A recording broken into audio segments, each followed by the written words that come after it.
तो hey everyone, welcome back to Adroid competitive classes और मैं हूं मिशा। जैसा कि आपको पता है, हमारा जो टॉपिक चल रहा है वो चल रहा है प्रोनाउन का। और प्रोनाउन के काफ़ी इंपॉर्टेंट रूल्स जो है वो हम पुरानी क्लासेस में कंप्लीट कर चुके हैं। आज की जो क्लास है वो बहुत ही इंपॉर्टेंट होने वाली है, क्योंकि मैंने प्रोनाउन से जो एक अलग कॉन्सेप्ट है वो है रिलेटिव प्रोनाउन का, जो कि एक मोस्ट इंपॉर्टेंट टॉपिक है जिससे पेपर बनता है। तो उसको मैंने बिल्कुल अलग क्लास में कराने का जिम्मा लिया है। तो आज की क्लास में जो हम करने वाले हैं वो करने वाले हैं रिलेटिव प्रोनाउन। देखिए, जब मैं टाइप करा रही थी तो उसमें जो दो दो टाइप थे ना वो एक जैसे आ रहे थे, यानी कि जिसमें डिफरेंस क्या आ रहा था, प्रोनाउन का भी और एडजेक्टिव का भी। जैसे मैंने डेमोन्स्ट्रेटिव प्रोनाउन भी पढ़ाया और डेमोन्स्ट्रेटिव एडजेक्टिव के बारे में भी, दोनों के बारे में बताया, क्योंकि वो दोनों जो है एक जैसे लगते हैं।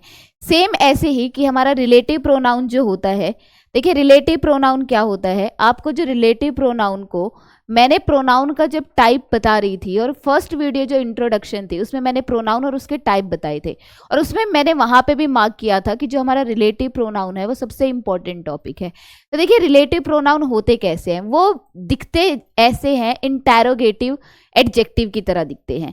क्योंकि इंटैरोगेटिव जो एडजेक्टिव है और जो इंटैरोगेटिव प्रोनाउन है वो भी एक जैसे लगते हैं। देखिए, इंटैरोगेटिव प्रोनाउन, इंटैरोगेटिव एडजेक्टिव और रिलेटिव प्रोनाउन दिखने में बिल्कुल एक जैसे लगते हैं, लेकिन जो रिलेटिव प्रोनाउन होता है, रिलेटिव प्रोनाउन इनसे थोड़ा अलग होता है। क्योंकि देखिए, जो रिलेटिव प्रोनाउन होते हैं वो भी होते WH फैमिली वाले ही हैं, लेकिन जो रिलेटिव प्रोनाउन होते हैं वो जो WH फैमिली है वो कहाँ आती है, बीच में आती है, जो कि एक कंजंक्शन का काम भी करती है। रिलेटिव प्रोनाउन जो होते हैं वो किसका काम करते हैं, एक कंजंक्शन का भी काम करते हैं। और कंजंक्शन क्या होते हैं, जो किसी को जोड़ने का काम करते हैं, दो सेंटेंस, दो वर्ब, दो नाउन को जोड़ने का काम करते हैं, उसे हम क्या कहते हैं, उसे हम कंजंक्शन भी कहते हैं। और वही काम रिलेटिव प्रोनाउन भी करता है।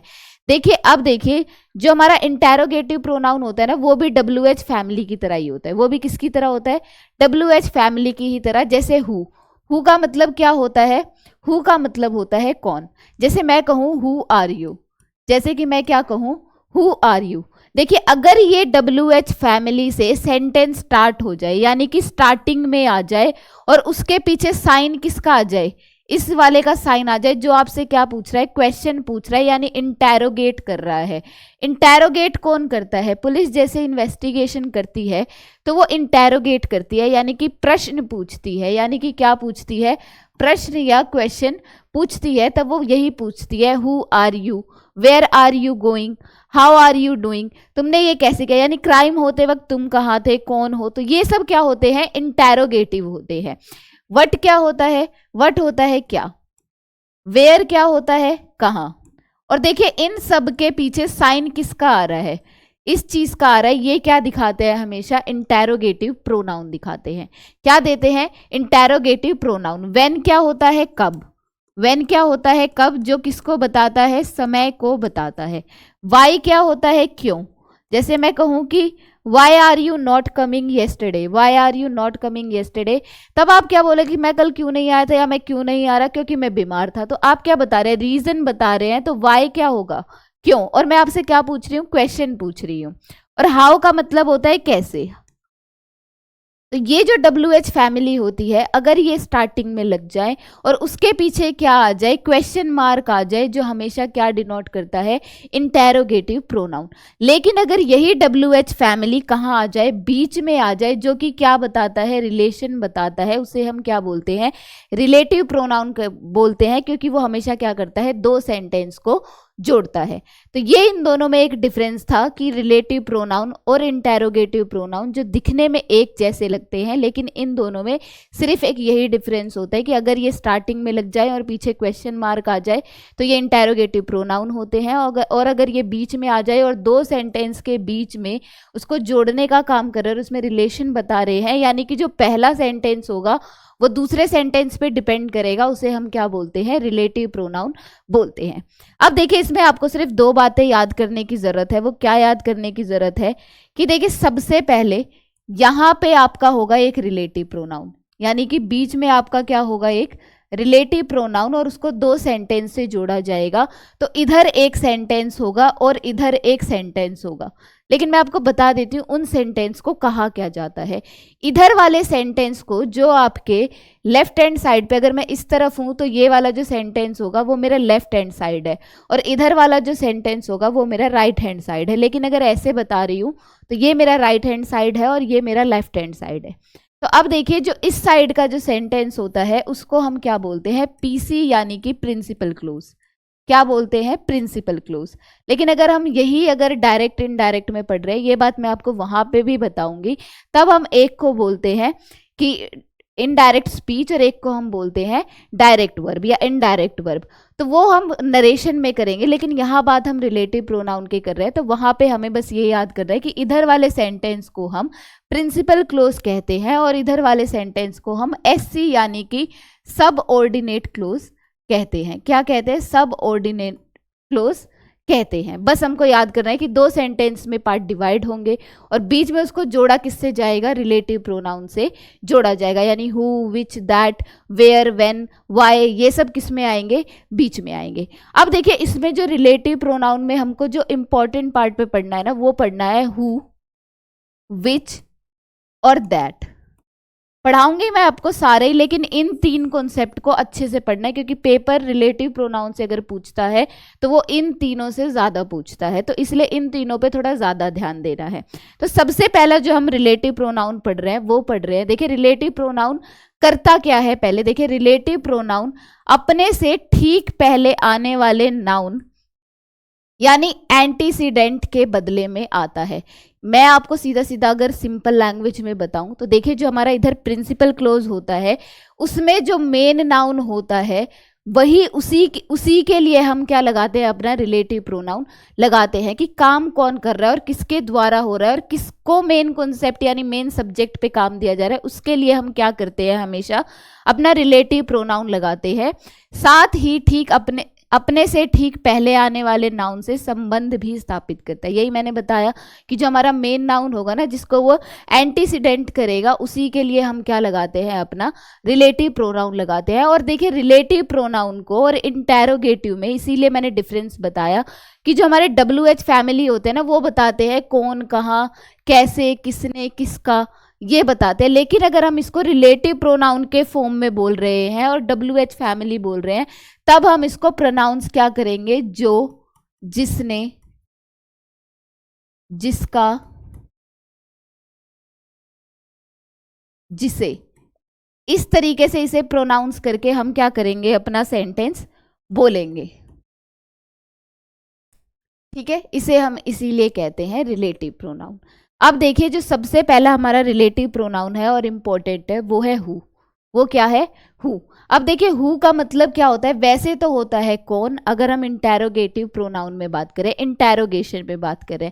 लेकिन अगर रिलेटिव प्रोनाउन के बारे में पढ़ रहे हैं तो यहाँ पे हु का मतलब क्या होगा, जो या जिसने, जो या जिसने या जिसका। अब देखिए, अब हम क्या करते हैं, सबसे पहले हमें पता होना चाहिए, अब बस आपको ये याद करना है, और ये मैं आपको ट्रिक बेस्ड बताऊंगी जिससे आपको ये आसानी से ऐसे चुटकियों में सॉल्व हो जाएगा कि मैं कहाँ पे हु लगाऊं, कहाँ पे हुम लगाऊं, कहाँ पे दैट लगाऊं, कहाँ हुज लगाऊं, कहाँ विच लगाऊं। अब देखिए, जो हु होता है ना, हमेशा किसके लिए लगता है, लिविंग पर्सन्स के लिए, लिविंग थिंग के लिए।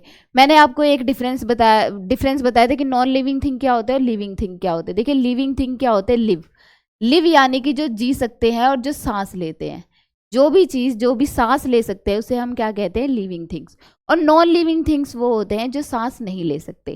तो लिविंग पर्सन जो भी सांस ले सकते हो, ह्यूमन बीइंग्स हो गए, एनिमल्स हो गए, वो सब किसके लिए आएंगे, हमेशा हु के लिए आएंगे। और ये किसका काम करते हैं, सब्जेक्टिव केस की तरह काम करते हैं। जो हु होता है हमेशा किसके तरह काम करता है, सब्जेक्टिव केस की तरह काम करेगा एक सेंटेंस में, जब हम उसे रिलेट करके दो सेंटेंस से जोड़ेंगे। जैसे कि एक क्वेश्चन दिया गया है, he is the leader who made a change in the system.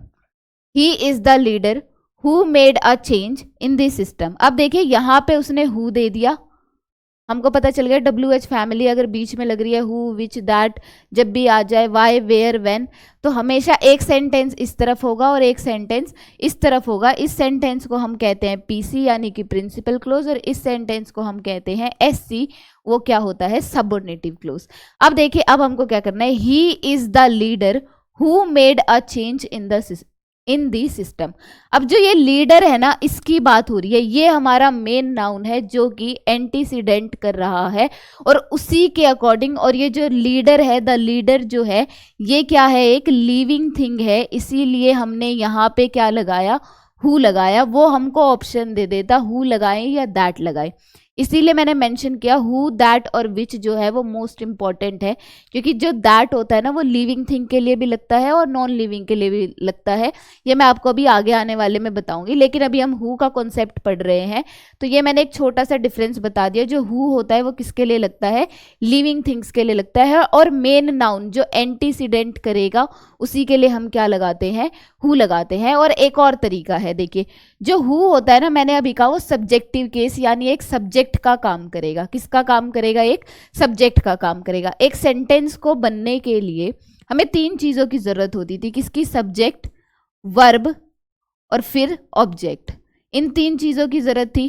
तो ऐसे ही यहाँ पे हु सब्जेक्ट का काम कैसे करेगा, ये देखिए, ये सब्जेक्ट है, इसका मैंने हेल्पिंग वर्ब लगा दिया जो कि क्या है, इज है। फिर आने वाला जो ये वर्ड है ये क्या बनेगा, ऑब्जेक्ट बनेगा ना, तो ये क्या बन जाएगा, इसका ऑब्जेक्ट।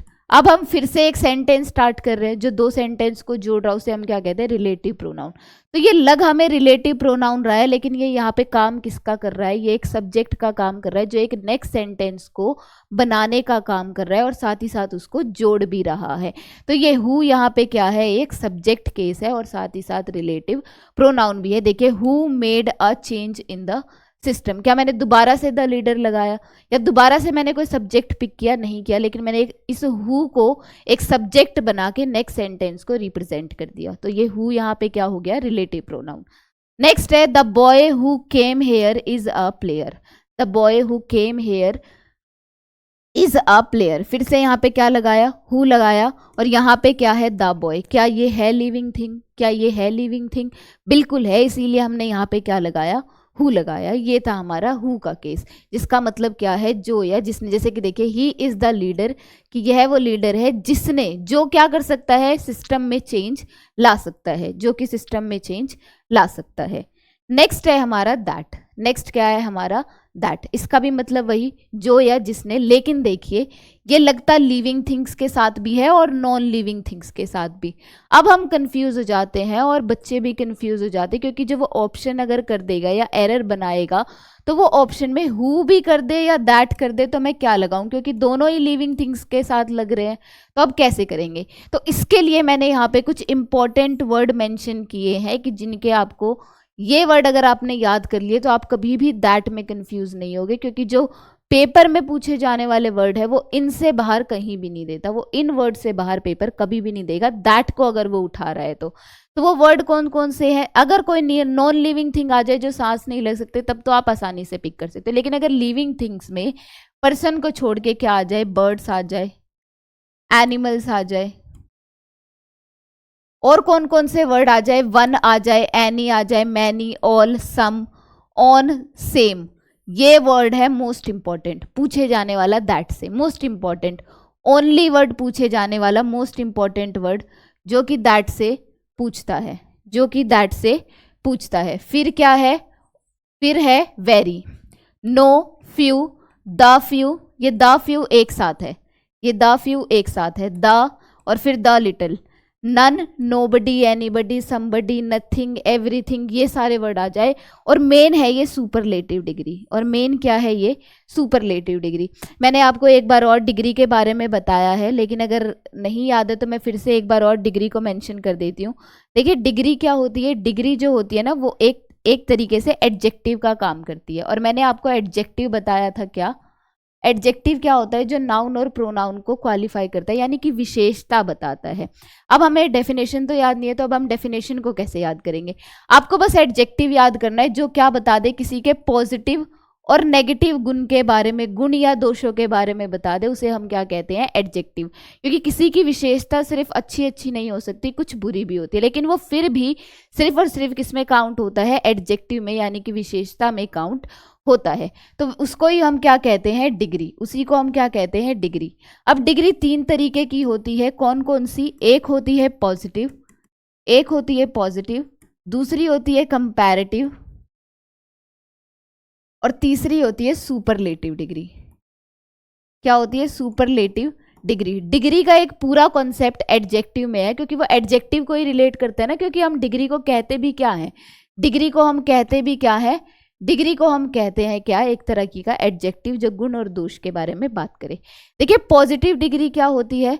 पॉजिटिव डिग्री होती है जब हम किसी एक पर्सन के गुण या दोष के बारे में बात करते हैं, जैसे हम कहें कि he is so intelligent, he is so intelligent, he is a loyal person, ऐसे बोल सकते हैं कि she is a good girl. तो ये सब क्या है? एक पॉजिटिव डिग्री को, इसमें good, bad, wise, intelligent, unique, ये सब क्या है? एक पॉजिटिव डिग्री। लेकिन अगर हम कंपैरेटिव डिग्री की बात करें तो कंपैरेटिव डिग्री क्या करती है? हमेशा कंपैरिजन बताएगी किसमें? दो लोगों में, दो थिंग में, दो पर्सन में, दो सिचुएशन में। वो हमेशा क्या बताएगी? कंपैरिजन सिर्फ किस में बताएगी? दो लोगों में, दो पर्सन में, दो चीजों में। उसे हम क्या कहते हैं? Comparative degree. और देखिए अब हम बात करें सुपरलेटिव डिग्री की, तो सुपरलेटिव डिग्री क्या होती है? जो कि बताती तो एक चीज के बारे में है, लेकिन किस में से? सब में से अगर किसी एक के बेस्ट की बात कर दी जाए तो वो क्या होती है?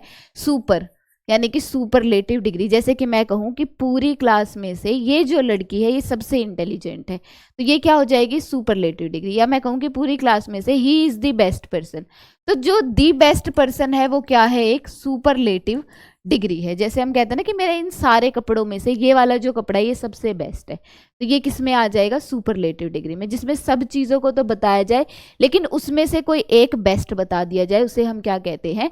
Superlative degree. तो यही हमने पढ़ा कि दैट में जब भी क्या आ जाए? ऑल आ जाए, वन आ जाए, मैनी आ जाए, फ्यू आ जाए, द सेम आ जाए, ओनली आ जाए, लिटिल आ जाए, फ्यू आ जाए, द फ्यू आ जाए, और कोई भी सुपरलेटिव डिग्री आ जाए तो हमेशा हम क्या लगाएंगे? सिर्फ और सिर्फ दैट लगाएंगे। इससे रिलेटेड एक एक्सरसाइज है, और मतलब दैट का कॉन्सेप्ट तो इतना इंपॉर्टेंट है कि इसको तो आप बस अपने टिप्सों पे रख लेना। और वो भी सारा खेल किस चीज़ का है? इन शब्दों का है। बस इन शब्दों को अच्छे से याद कर लेना, जिसमें से मैंने इंपॉर्टेंट बता दिया। सेम है, ओनली है, सुपरलेटिव डिग्री है, फ्यू, द फ्यू और द लिटिल, इनको अच्छे से पढ़ना है। अब देखिए इनसे रिलेटेड एक क्वेश्चन है, जैसे कि क्वेश्चन दिया गया है क्या? क्वेश्चन दिया गया है ऑल दैट या विच ग्लिटर इज नॉट गोल्ड, कि जितने भी सारे जो ग्लिटर है वो क्या नहीं होते? गोल्ड नहीं होते, यानी सोना नहीं होते। यहाँ पे वर्ड क्या आ गया? ऑल। यहाँ पे वर्ड क्या आ गया? ऑल। अगर हमको वो सारे शब्द याद है तब तो हम आंख बंद करके सीधा सीधा क्या टिक करके आ जाते? दैट टिक करके आ जाते, जो कि क्या होता? हमारा रिलेटिव प्रोनाउन होता। लेकिन अगर हमको वो वर्ड याद नहीं है तब आप कंफ्यूज होगे ना कि भाई विच का मतलब क्या होता है, क्योंकि विच भी तो एक रिलेटिव प्रोनाउन का ही तो काम कर रहा है। देखिए विच हम किसके लिए लगाते हैं? विच का मतलब होता है कौन सा। विच का मतलब क्या होता है? कौन सा। इसका एक पूरा कॉन्सेप्ट है, वो मैं आपको कराऊंगी, लेकिन अगर अभी आया है तो मैं बता देती हूँ। विच का मतलब होता है कौन सा, लेकिन जब हम सिलेक्शन की बात कर देते हैं ना, जब हम किसकी बात कर देते हैं? सिलेक्शन की बात कर देते हैं, तो वो क्या हो जाता है? हमेशा वो, उसके लिए हम क्या लगाते हैं? हमेशा विच लगाते हैं। जैसे कि मैं कहूँ कि भाई इतनी सारी शर्टें टंगी हुई है, मैं कहूँ मुझे ग्रीन वाली पसंद है, लेकिन आपको समझ में नहीं आ रहा कौन सी, लेकिन मैं कहूँ, आप कहोगे ना विच वन, कौन सी, यानी इतने सारों में से आप कौन से शर्ट की बात कर रहे हो, तो मैं कहूँगी वो ग्रीन वाले की। तब हम क्या कर रहे हैं? सिलेक्ट कर रहे हैं। जैसे कि मैं कहूँ कि मेरे पास ये देखिए इतने सारे कलर है, मैं कौन सा कलर चूज करूँ, तो विच कलर। तो मैं कौन सा चूज कर रही हूँ? ब्लू चूज कर रही हूँ। सिलेक्शन की बात आ गई ना, तो इसीलिए हम उसको क्या कहेंगे? उसको हम क्या कहेंगे? विच कहेंगे। लेकिन हमारा तो रूल कहता है ऑल आ जाए, एनी आ जाए, फ्यू आ जाए, मोस्ट आ जाए, नथिंग आ जाए, एवरीबडी आ जाए, समबडी आ जाए, फ्यू आ जाए, सेम आ जाए, ओनली आ जाए, सुपरलेटिव डिग्री आ जाए, तो हम सिर्फ और सिर्फ क्या लगाएंगे? दैट लगाएंगे। नेक्स्ट है this is the only medicine which या that can save his life, ये जो यही है एक सिर्फ मेडिसिन जो सिर्फ क्या कर सकती है? उसकी लाइफ को सेव कर सकती है। तो यहाँ पे क्या आ गया? This is the only medicine, यही एक सिर्फ मेडिसिन है जो क्या कर सकती है? लाइफ को सेव कर सकती है। तो फिर से हम सीधा सीधा क्या लगाएंगे? दैट लगाएंगे। इसीलिए मैंने वहाँ पे वो वर्ड मेंशन किए। अगर आपने उसे पढ़ लिया है, याद कर लिया है, तो आप कभी भी दैट में गलती नहीं करेंगे। और विच तो मैंने बता ही दिया, विच किसके लिए लगता है? सिलेक्शन के लिए लगता है। जब भी हम दो या दो से ज्यादा चीजों में सिलेक्ट करते हैं तब हम हमेशा क्या लगाते हैं? विच लगाते हैं। नेक्स्ट क्वेश्चन है this is the same horse that या विच वॉन द रेस, कि यह वही सेम हॉर्स है, घोड़ा है, जिसने क्या किया था? रेस को जीता था। वर्ड आ गया द सेम, अभी मैंने इंपॉर्टेंट में मार्क किया था द सेम आ जाए या सेम आ जाए, ओनली आ जाए, ठीक है, फ्यू आ जाए, द फ्यू आ जाए, सुपरलेटिव डिग्री आ जाए, तो हम सिर्फ और सिर्फ किसका यूज करेंगे, दैट का यूज करेंगे। नेक्स्ट क्वेश्चन है Congress is the best party that या which once again created employment opportunities for the youth. फिर से देखिए सेंटेंस में ये हमारे रिलेटिव प्रोनाउन है, क्या यहाँ पे एक सेंटेंस है और यहाँ पे एक सेंटेंस है, इसको हम क्या कह रहे हैं, पीसी, इसको हम क्या कह रहे हैं, एससी, यानी कि सबऑर्डिनेटिव क्लोज। अब हमको दैट और विच में से पता करना है, विच किसके लिए लग रहा है, सिलेक्शन के लिए, और दैट के केस हमने पढ़ा था कि जब भी कोई भी सुपरलेटिव डिग्री, यानी कि वो इतनी सारी पार्टीज में से, चाहे बीजेपी हो गई, कांग्रेस हो गई, ठीक है, इन पार्टीज इतनी सारी आप हो गई, इन सारी पार्टीज में से वो बेस्ट किसको बता रहा है, कांग्रेस को बता रहा है, यानी सारी पार्टीज में से सिलेक्ट करके किसको बता रहा है, बेस्ट, कांग्रेस को बता रहा है। और ये बेस्ट यहाँ पे क्या है, एक सुपरलेटिव डिग्री है, सुपरलेटिव डिग्री है, तो इसीलिए हम सिर्फ और सिर्फ क्या लगाएंगे यहाँ पे, दैट लगाएंगे। तो ये केस हमने पढ़ा। हु किसके लिए लगता है, लिविंग पर्सन्स के लिए लगता है, और मेन नाउन को एंसिडिटेट करने के लिए लगता है। और साथ ही साथ फिर हमने दैट पढ़ा, लेकिन दैट का केस लिविंग थिंग्स के लिए तो लगता है, और साथ ही साथ नॉन लिविंग थिंग्स के लिए, लेकिन उन इंपॉर्टेंट वर्ड्स के लिए भी लगता है। लिविंग थिंग में अगर बर्ड आ गया, एनिमल आ गया, द सेम आ गया, ओनली आ गया, सुपरलेटिव डिग्री आ गई, द फ्यू आ गया, फ्यू आ गया, लिटिल आ गया, द लिटिल आ गया, तो हम सिर्फ और सिर्फ क्या लगाएंगे, दैट लगाएंगे। नेक्स्ट है हमारा होम। नेक्स्ट क्या है हमारा, होम। देखिए ये हु का क्या होता है, हमेशा ऑब्जेक्टिव केस। हु किसका काम करता है, आपको याद होगा जब हमने प्रोनाउन ही स्टार्ट किया था तो हमने पढ़ा था ना सब्जेक्टिव केस और ऑब्जेक्टिव केस। सब्जेक्टिव केस क्या होता है, जो सेंटेंस में किसका काम करे, सब्जेक्ट का काम करे। और ऑब्जेक्टिव केस क्या होता है, जो किसी सेंटेंस में ऑब्जेक्ट का काम करे। और जो हु होता है ना, वो किसका ऑब्जेक्टिव केस होता है, सॉरी हुम जो होता है वो किसका ऑब्जेक्टिव केस होता है, हु का। जैसे मैं कहूँ कि this book is written by whom, किसके द्वारा ये किताब लिखी गई है, तो मैंने क्या कहा, this book is written by whom. अब मैं सेंटेंस को खत्म कर रही हूं तो मैंने क्या यहाँ हु लगाया, हु नहीं लगाया ना, मैंने क्या लगाया, हुम, क्योंकि ये सेंटेंस का किसका काम कर रहा है, ऑब्जेक्ट का। और ऑब्जेक्ट हम तब लगाते हैं जब हमारा सेंटेंस खत्म होने वाला हो, और हम ऑब्जेक्ट यानी सेंटेंस को खत्म कर रहे हैं, तब हम उसे ऑब्जेक्ट की तरह यूज करते हैं। हु किसका होता है, सब्जेक्टिव केस, और हुज इसका केस भी हम पढ़ेंगे। ये हु, हुम और हुज एक तरीके के ही लगते हैं, तो एक होता है सब्जेक्टिव केस, एक होता है उसी का ऑब्जेक्टिव केस, और हुज होता है पोजेसिव केस, यानी कि ओनरशिप, जो क्या बता दे, जो बता दे क्या, पोजेशन, की अधिकार किसका है, अधिकार किसका है, कि हुज पेन इज दिस, ये पेन किसका है। जैसे मैं कहूँ ये किताब किसकी है, ये बुक किसकी है, तो ठीक है, ये बैग किसका है, तब वो क्या कर रहा है, अधिकार किसका है, तब हम क्या लगाते हैं, सिर्फ और सिर्फ हुज लगाते हैं, वो क्या बताता है, पोजेशन। ये हम आगे आने वाली क्लास में करेंगे। अभी जो हमारा इंपॉर्टेंट कॉन्सेप्ट चल रहा है वो चल रहा है हु, दैट और हुम। तो क्वेश्चन है इससे, Sehwag is the batsman who या whom the award is given, award is given. अब देखिए यहाँ पे क्या आ गया, रिलेटिव प्रोनाउन आ गया, और दिया क्या है, हु और हुम में चॉइस दी गई है, दैट तो नहीं दिया कि हम कंफ्यूज हो जाएं, क्योंकि भाई ये है हमारा पीसी और ये है हमारा एससी, यानी कि सबऑर्डिनेटिव क्लोज। अब देखिए यहाँ पे ये जो क्या दे दिया, लिविंग थिंग, द बैट्समैन, और वो बैट्समैन है कौन, सहवाग है, यानी मेन नाउन जो है हमारा वो एनसी डिटेंट कर रहा है, और उसके लिए हम क्या लगा रहे हैं, एक रिलेटिव प्रोनाउन लगा रहे हैं, और ये लिविंग थिंग है। बैट्समैन जो भी बैटिंग कर रहा है वो सांस तो ले रहा है ना, इसलिए वो क्या है, लिविंग थिंग। अब हम कंफ्यूज हो रहे हैं, हु लगाए या हुम लगाए, क्या लगाए, हु लगाए या हुम लगाए। क्या यहाँ पे आपको कोई भी हेल्पिंग वर्ब, देखिए अब मैं आपको बताती हूँ ट्रिक, अब मैं आपको बताती हूँ ट्रिक, आप ऐसे चुटकियों में सॉल्व कर लोगे और कभी भी हु और हुम में कंफ्यूज नहीं होगे। मैंने क्या कहा कि हु क्या होता है, हु किसका काम करता है, हमेशा सब्जेक्टिव केस का, हमेशा क्या करता है, सब्जेक्टिव केस। और एक सेंटेंस को बनने के लिए सब्जेक्ट, वर्ब और ऑब्जेक्ट की जरूरत होगी, किसकी जरूरत होगी, ऑब्जेक्ट की। और मैंने बताया हुम किसके लिए लगता है, हुम लगता है ऑब्जेक्टिव केस के लिए, किसके लिए लगता है, ऑब्जेक्टिव केस के लिए। अगर मैं हु को सब्जेक्टिव केस बना रही हूं तो उसके बाद हमेशा क्या होगी, वर्ब, हमेशा क्या होगी, वर्ब। यानी अगर आपको हु विच दैट जब भी रिलेटिव प्रोनाउन दिखे तो उसके बाद आने वाली बस चीज चेक कर लेना, अगर वो वर्ब या हेल्पिंग वर्ब दे रखी है तब आपको सिर्फ और सिर्फ क्या लगाना है, हु लगाना है, सिर्फ क्या लगाना है, हु लगाना है। लेकिन अगर रिलेटिव प्रोनाउन के बाद सिर्फ और सिर्फ क्या दे रखा है, एक सब्जेक्ट दे रखा है, यानी कि हमारा जो सेंटेंस है इधर ही खत्म हो चुका है, यहाँ पे कोई ऑब्जेक्ट आएगा तो वो सिर्फ और सिर्फ क्या होगा, हुम होगा। ये थी आपकी एक ट्रिक। आप देखिए, अब आप ये क्वेश्चन बहुत इजीली सॉल्व कर लोगे। जैसे Sehwag is the batsman, who या whom the award is given, ये हमारा रिलेटिव प्रोनाउन है। चेकआउट करना है सही है या गलत और कौन सा आएगा, क्योंकि पेपर में वो हमें चॉइस तो देगा नहीं, वो लगा के ही देगा। तो अब उसके बाद बस चेकआउट कीजिए ये क्या है, द अवार्ड। क्या कोई हेल्पिंग वर्ब है? नहीं। यहां से एक सेंटेंस स्टार्ट हो गया कि जो ये अवार्ड है वो किसको देना चाहिए, सहवाग को देना चाहिए, जो कि क्या है, एक बैट्समैन है। तो ये क्या है, एक सब्जेक्ट है ना कि वर्ब। तो हम इसीलिए सीधा सीधा यहाँ पे क्या टिक करेंगे, हुम टिक करेंगे। क्या टिक करेंगे, हुम टिक करेंगे, क्योंकि हमारा जो ये सेंटेंस है वो यहाँ हुम पे खत्म होने वाला है और यहाँ से एक नए सेंटेंस की शुरुआत हो रही है। लेकिन ये रिलेटिव प्रोनाउन है तो जो क्या कर रहा है, दो सेंटेंस को जोड़ रहा है। नेक्स्ट है I have a sun who या हुम आई लव वेरी मच। फिर से हु और हुम आ गया। इससे पहले वाला जो पर्सन है वो लिविंग थिंग है, लेकिन हम फिर भी कंफ्यूज है, हु लगाए या हुम लगाए। तो चेकआउट कीजिए इसके बाद। और इसके बाद उसने क्या दे दिया, आई। आई क्या है, एक सब्जेक्ट, इसलिए हम सिर्फ और सिर्फ क्या टिक करेंगे, हुम टिक करेंगे। देखिए, अगर आपको अपना डाउट क्लियर करना है ना, आप एक बार हु पे भी नजर मार सकते हैं। ये देखिए, यहाँ हु बिल्कुल सही था, लेकिन उसके बाद उसने क्या दे दिया, मेड।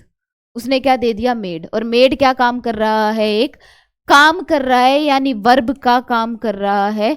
तो इसीलिए हमने यहाँ पे क्या लगाया, हु लगाया। और इसीलिए क्योंकि ये क्या है, हमारी मेन वर्ब है। एक होती है हेल्पिंग वर्ब, एक होती है मेन वर्ब। काम तो ये वर्ब का ही कर रहा है ना, तो इसलिए हमने क्या लगाया, हु।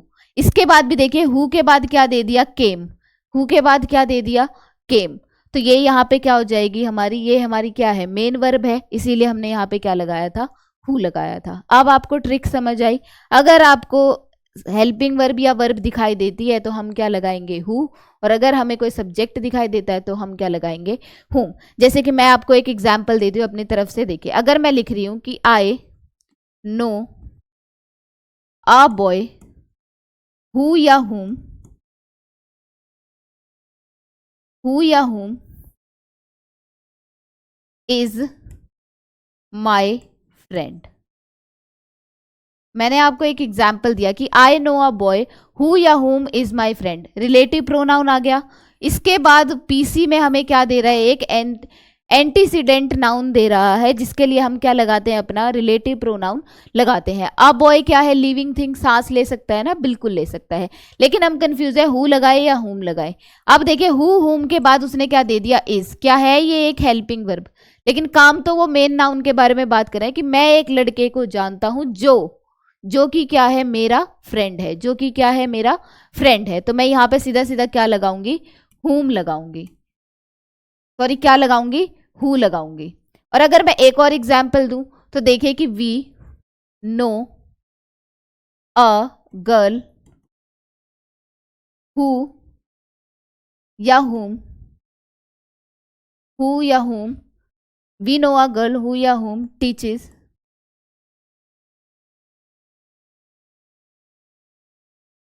Who teaches English. अब देखिए, we know a girl who या होम टीचेस इंग्लिश। अब हम एक लड़की को जानते हैं जो कि क्या करती है, इंग्लिश पढ़ाती है। तो देखिए, हु और हुम, जो कि क्या करती है, इंग्लिश पढ़ाती है। लिविंग थिंग है, अ गर्ल, सांस ले सकती है, बिल्कुल ले सकती है। लेकिन अब की बार उसने क्या दे दिया, यहाँ पे रिलेटिव प्रोनाउन के बाद टीचेस दे दिया। और ये टीचेस क्या है, यहाँ पे मेन वर्ब है। और इस मेन नाउन के लिए लगी है, क्योंकि जो रिलेटिव प्रोनाउन लगता है ना, वो मेन नाउन को एंटीसीडेंट करने के लिए ही लगता है। और ये टीचर्स यहाँ पे मेन नाउन है, इसीलिए हम यहाँ पे क्या लगाएंगे, हु लगाएंगे। क्या लगाएंगे, हु लगाएंगे। अब देखिए, अगर मैं एक और एग्जाम्पल देती हूँ, अगर मैं एक और एग्जाम्पल देती हूँ, we know a teacher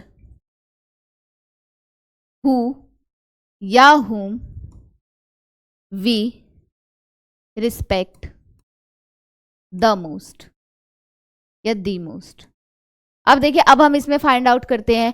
we know a teacher, relative pronoun आ गया, हु या हुम। अ टीचर सांस ले सकती है, बिल्कुल ले सकती है। लिविंग थिंग लग रहा है, तो हम कोशिश करते हैं हु टिक कराए। लेकिन मैंने आपको ट्रिक दी है कि उसके बाद बस आप एक बार चेकआउट कर लेना दे क्या रखा है। क्या दे दिया, वी रिस्पेक्ट द मोस्ट, क्या है हमारे पास, सब्जेक्ट है, तो हम हु नहीं टिक कर सकते, हमें क्या टिक करना पड़ेगा, होम टिक करना पड़ेगा, क्योंकि यहाँ से एक सेंटेंस की शुरुआत और हो गई, और होम किसका काम कर रहा है यहाँ पे, ऑब्जेक्टिव केस का। और अगर हम हु से स्टार्ट करते तो यहाँ हेल्पिंग वर्ब होती, और वो किसका काम करता है, एक सब्जेक्टिव केस यानी सब्जेक्ट का काम करता है। तो ये मैंने आपको ट्रिक दे दी। अगर आपको रिलेटिव प्रोनाउन के बाद सब्जेक्ट दे तो होम टिक करे, हेल्पिंग वर्ब या वर्ब मिले तो हम क्या टिक करें, हु। बस अपना वर्ब फाइंड आउट कर लो, अपने आप आपको सब्जेक्ट लगाना है या ऑब्जेक्टिव केस लगाना है, वो आपको अपने आप ही मिल जाएगा। ये था हमारा दैट का और हुम का केस। अब आपको समझ में आया। देखिए एंटीसीडेंट नाउन हु हमेशा क्या आएगी यहाँ पे, वर्ब और फिर ऑब्जेक्ट। यही ट्रिक मैंने आपको बताई। एंटीसीडेंट नाउन आ जाए, हुम आ जाए, और फिर क्या आ जाए, एक कंप्लीट सेंटेंस। और कंप्लीट सेंटेंस बनता ही किससे है, सब्जेक्ट, वर्ब और ऑब्जेक्ट से, सब्जेक्ट, वर्ब और ऑब्जेक्ट से। तो इसीलिए यहाँ पे हुम किसका काम करता है, ऑब्जेक्टिव केस का काम करता है, क्योंकि ये अपने आप में एक सेंटेंस को खत्म कर रहा है, और ये यहाँ पे एक सेंटेंस की शुरुआत कर रहा है, लेकिन ये दो सेंटेंस को जोड़ता है, इसीलिए इसको क्या कहते हैं, रिलेटिव प्रोनाउन कहते हैं। देखिए जो रिलेटिव प्रोनाउन का कॉन्सेप्ट है ना, बहुत ही मतलब मोस्ट इंपॉर्टेंट टॉपिक है, जिसको हमें मतलब करना ही करना है। तो आज हमने क्या क्या पढ़ा, आज हमने रिलेटिव प्रोनाउन का इंपॉर्टेंट टॉपिक पढ़ा है, जिसमें हमने क्या पढ़ा है, हु पढ़ा है, दैट पढ़ा है और हुम पढ़ा है। हु किसके लिए लगता है, लिविंग थिंग के लिए, और काम किसका करता है, सब्जेक्टिव केस का। और ट्रिक भी बता दी मैंने आपको, क्योंकि पीसी में हमको क्या देखना है, लिविंग थिंग देखना है। फिर हमने दैट पढ़ा, दैट लगता किसके लिए है, लिविंग थिंग के लिए भी, नॉन लिविंग थिंग के लिए, लेकिन कौन कौन से शब्दों के साथ, लिविंग थिंग में अगर बर्ड्स आ जाए, एनिमल्स आ जाए, और कुछ ऐसे इंपॉर्टेंट शब्द जैसे नो आ जाए, ऑल आ जाए, फ्यू आ जाए, सम आ जाए, मोस्ट आ जाए, तो हम हमेशा कोई भी सुपरलेटिव डिग्री आ जाए, ओनली आ जाए, द सेम आ जाए, तो हम सिर्फ और सिर्फ क्या लगाएंगे, दैट लगाएंगे। और हुम हम किसका काम करता है, हुम जो काम करता है वो करता है ऑब्जेक्टिव केस का काम। किसका काम करता है, ऑब्जेक्टिव केस का काम करता है। और ऑब्जेक्टिव केस जो है वो कैसे काम करेगा, ऑब्जेक्टिव केस हुम जो होता है, क्योंकि वो सेंटेंस को खत्म करने के लिए लग रहा है, और उसके बाद अगर हमको कोई सब्जेक्ट दिखता है, और ट्रिक भी मैंने आपको बताई, अगर हेल्पिंग वर्ब दिखाई देती है तो आपको हु लगाना है, अगर आपको सब्जेक्ट दिखाई देता है तो आपको क्या लगाना है, हुम लगाना है। और आप चाहें तो इसको ऐसे भी याद कर सकते हैं कि अगर हमारा जो इधर का जो सेंटेंस होता है, जिसे हम पीसी कहते हैं, उसका सब्जेक्ट अगर सबोर्डिनेटिव क्लोज में भी रिपीट हो जाए, तो हम सिर्फ और सिर्फ क्या लगाएंगे, सिर्फ और सिर्फ हु को यूज, हुम को यूज करेंगे। तो ये हमने पढ़ा आज की क्लास में, हु, हुम और दैट। कल हम इस रिलेटिव प्रोनाउन को कंप्लीट करेंगे, ज्यादा नहीं रहा है, बिल्कुल थोड़ा सा रहा है। और कल मैं लेकर के आ रही हूँ प्रोनाउन का पूरा पूरा प्रैक्टिस सेट, जो कि PYQ भी रहेंगे, और इसमें कुछ इंपॉर्टेंट क्वेश्चंस भी रहेंगे जो लगातार हर बार पूछे जा रहे हैं। तो मैं आपको मिलूंगी नेक्स्ट क्लास में, एंड आई होप कि आप लोग अपनी तैयारी अच्छे से कर रहे होंगे। ऐसे ही पढ़ते रहिए, हम आपको ऐसे ही अच्छा अच्छा कॉन्टेंट देते रहेंगे। आप हमारे चैनल की सारी वीडियोज चेकआउट कर सकते हैं। आज का अपना टाइम देने के लिए थैंक यू। मैं आपको मिलूंगी नेक्स्ट क्लास में, जिसमें प्रोनाउन के सेट भी रहेंगे और हमारा रिलेटिव प्रोनाउन उसमें कंप्लीट भी हो जाएगा। Thank you.